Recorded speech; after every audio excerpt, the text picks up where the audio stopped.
அந்த விழாவில் மாண்புமிகு সিএম அவர்கள் ভারতের তামিলনাড়ুতে জনপ্রিয় রাজনীতিক ও অভিনেতা থালাপতি বিজয়ের রাজনৈতিক দল তামিলাগা ভেট্রি কাজাগমের জনসভায় পদতলিত হয়ে অন্তত ৩৮ জন নিহত ও বহু আহত হয়েছেন। শনিবার রাজ্যের কারুর জেলায় এই ঘটনা ঘটে। নিহতদের মধ্যে ৩ জনই শিশু রয়েছেন। আহত কমপক্ষে ৫০০ জনকে হাসপাতালে ভর্তি করা হয়েছে।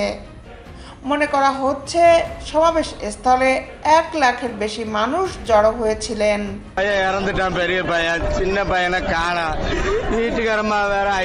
সমাবেশ স্থলে অতিরিক্ত ভিড়ের কারণে অনেক মানুষ অজ্ঞান হয়ে পড়েন।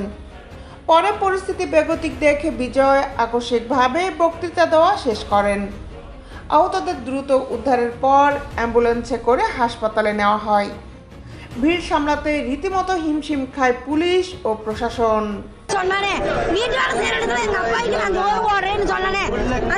একটি বাসের ছাদে উঠে ভাষণ দিচ্ছিলেন বিজয়।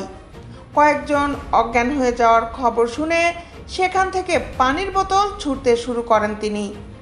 বোতল নেওয়ার জন্য হুড়োহুড়ি শুরু হয়ে যায়। পরিস্থিতি এতটাই ভয়ঙ্কর হয়ে ওঠে, মাঝপথে বক্তব্য থামাতে বাধ্য হন বিজয়।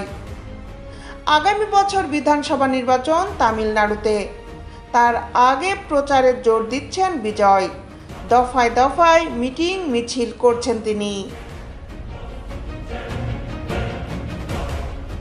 দেশ বিদেশের আপডেট নিউজ পেতে আমাদের সাথেই থাকুন।